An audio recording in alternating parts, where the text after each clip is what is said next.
Міне достар, мен енді телефоныма өттім, ал қазір мен осылай папкаға сақтап қойғам. Мынандай приложениялар бар. Ең бірінші приложение ол Learn English деп аталады. Қазір бұл приложениеге кіріп, ішін бір қарап шығайық. Міне осылай басталады. Мына жерде бірдеңке деп шығады, мен түсінбедім, былай деп басталам. Сосын мына жерде көптеген деп 3 уровень бар. Elementary, сосын жаңағы ары қарай қандай, короче, ары қарай басқа уровеньдер бар. Және де міне қарасаңыздар, present simpleге қатысты көптеген тапсырмалар бар. Мысалы, міне мына жерден көріп тұрғандарыңыздай өтіп тастағам. Мына жерде максимальный балл 10. Мысалы, басып осылай істейсіздер.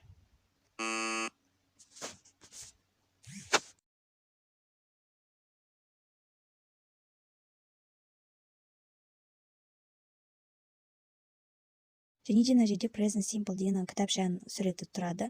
Бұл кітапша осындай ержелер жазылған мысалдармен берілген, бірақ бір өкініштісі тек қана ағылшынша жазылған. Міне көріп тұрғандарыңыздай осындай қызықты приложение грамматикаға байланысты, және де бұл интернетсіз. Мына жерде көптеген elementary уровеньге арналған грамматикалар бар. Мысалы, intermediate деген уровеньдерге грамматикалар бар, upper intermediate дегенге де бар, көптеген грамматика бар, өтсеңіздер болады. Және де important topics деген маңызды топиктер, яғни маңызды сабақтар осылай өтіп істесеңіздер болады тапсырмаларды. Және міне осылай. Осы приложение ұнаса, өздеріңізге скачать алсаңыздар болады міндетті түрде. Ал енді келесі приложениеге өтейік. Келесі приложение ол Тонго деп аталады. Осындай милый собачканың суретімен өте маған ұнайды. Бұл жерде бірақ бір нашары интернет арқылы ғана жұмыс істейді. Осылай ойланады. Және де мына жерде көптеген еще өз уровеньді таңдап алсаң болады, және де осылай сөздерге, топиктерге бөлінеді, және мысалы қойып тексеріп сөйтесіздер. Міне мен қазір әрине өтірік істей беремін. Міне қате. Сол сияқты бірнеше тапсырмаларды орындасаңдар болады. Қазір мен завершить ете салайын. Мына жерде көптеген сөздер бар, оны қарап алсаңдар болады. Және словарь. Словарь демекші, қазір көрсем, библиотека бар. Мына жерде сол библиотекада, мына жерде көптеген ағылшынша кітаптар жинағы бар, өте күшті. Мен мына жерде красная шапочканы оқып бастағанмын, қазір көрсетейін. Міне красная шапочка. Мына жерде неше түрлі нелер бар. Өздеріңізге қалайтын кітаптар, статьялар бар, әртүрлі бағыттағы кітаптар бар. Қазір көрсетейін. Мысалы, цель 15 минут күніне оқу. Және де түсінбеген сөздерді былай басып, мысалы, bird, знаю, немесе учить деп, мысалы, учить деп солай бассаңдар болады. Және де ол жаңағы словарь деген жерде сақталады. Бірден аудармалар тұрады, бұл ең күштісі. Және де қазір көрейін. Міне мына жерде көптеген нелер бар. Міне три рецепта, бірдеңке рецептер, кулинарных ошибок, көптеген проклятая книга деген күшті книгалар бар, Маугли бар даже. И және сақтап қойғанда учить десеңдер, міне мына жерде мен жаңа білмейтін сөздерімді мында сақтап қойған. Потом мысалы учить деп, ары қарай нетсеңдер болады. Учить 9 сөз білмейді екен мысалға. Потом оны начать обучение деп ары қарай жаттасаңдар болады былай. Карточка сияқты. Күшті емес па, бірақ бір несі айтып кеткенімдей интернетпен. Так, завершить дей салайын. И потом ары қарай кетейік. Настройкада мына жерде көптеген нелерді, мне цель по чтению на день деп осылай өзгертсеге болады. Мысалы 40, 50, 60 даже қалған уақыттарында. Сосын родной язык, уровень средний, выше среднего деп баса берсеңдер болады. Міне осылай. Өте күшті приложение, егер кітап оқығандарын ұнатсаңдар, және де сөздік қабілеттерді арттырады. Енді келесі приложение көшейік. Келесі приложение Learn English Flat деп аталады. Бұл тоже интернетсіз, және де ары қарай мына жерде video lessons, speaking деп көптеген бар. Мен бірақ video lessons'тарды көрген жоқпын. Бұл video lessons деген именно осы жері интернетпен. Енді көріп тұрмын, прикиньте. Тип интервью сабақтар дейді. Рекламады ма жеткілікті. Ана скачетіп алып істейді екенсің, қойшы скачетім дейді. Жарайды, мына өздеріңіз көріп аласыздар. Audio lessons. Қазір көрейік. Мысалы, мына жерде көптеген сөйлем, сөз тіркестер бар. Осылай тыңдасаңыздар болады. Міне көргендеріңіздей. Тыңдап, жаттықсаңыздар болады. Және де essential words деген бар. Выражение деген сияқты. Сіз мысалы practice деп бассаңдар болады, я? И потом мына жерде complete word десеңдер, сол сөздерді нетесіңдер. Start деп, сол сөздер, мысалы игрушка, той деп, сол сөздерді құрастырасыңдар, ойнайсыңдар. Мысалы heavy. міне осылайша ойнасаңдар болады. Мен ары қарай шығып басқа приложение көрсетейін. Міне осындай бір қызық приложение. Және де келесі приложение, мынау сайт бұл. Көрмей қойыңыздар керек емес, ол жаман. 15 000 слов деп аталады. Просто мына жерде аударма жоқ, жай былай білсеңіздер осылай басасыздар. Немесе показать перевод десеңіздер болады. Міне. Сосын мысалы оқып алсаңыздар болады, берілгенмен күшті. Мысалы out, ваши, твои, жарайды.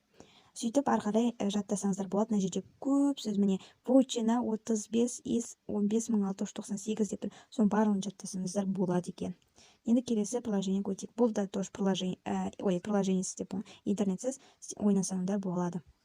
Енді келесі приложение көшейік. Ол English Grammar деп аталады. Бұл приложение тек қана грамматикаға байланысты, және де бұл жерде тоже ережесі берілген, қалай қолдану керек, және де мына жерде мини-тест тапсырмалар бар. Мысалы, мынаны істейін, сосын мынаны басайын. Міне, мына жерде тоже берілген, даже суреттермен күшті, түсінікті берілген, және де тек бір жаманы ағылшынша, бір ағылшынша түсінгендерге қиын болмайды деген ойдамын. Сосын былай басып, осылай белгілеп, жасыл түсі жанса, онда дұрыс, қызыл түсі жанса дұрыс емес деген сөзін. Сосын мына жерде көптеген осындай тапсырмалар бар, және де осы ұнайтыны суреттер бар. Және соңында, мысалы, бүйтіп басып, сосын use complete десеңдер, ары қарай жалғастырсаңдар болады. Бұл тоже жаңа көрсеткен English Grammar, ол тоже интернетсіз. Ал енді келесіге көшейік, ол оқиямай линий English бірдеңке деген. Мысалы, ары қарай басамыз. Так. Міне. Учим слова. Міне мына жерде көптеген нелерге бөлінген. Білетін адам білмейтін сөздерін де өте көп. Мысалы, группа, king, король, королева деп осылай жаттасаңыздар болады. Және қазір артқа шығып көрсетейін. Реклама. Міне, артқа шықсаңдар, осындай, мысалы, алфавитті жаттасаңдар болады, білмесе, сосын отгадываем слово. Мысалы, на слово болса, мысалы, cabbage деп осылай отгадывать керексіңдер суретке байланысты. Және мына жерде ошибок 0, всего 2 дұрыс деген болады. Осылай ойнасаңдар болады. Міне, onion деп бірдеңке деп ойнасаңдар болады. Міне, общий результат деп соңында шығады. Сосын мен закрыть деп келесі бағытқа көше берейін. Сосын отгадываем картинку деп шығады. Керісінше бұл енді суретті анықтайсың. Мысалы, кейк. Қалай? Түсінбедім. Дұрыс болса басу керексіңдер.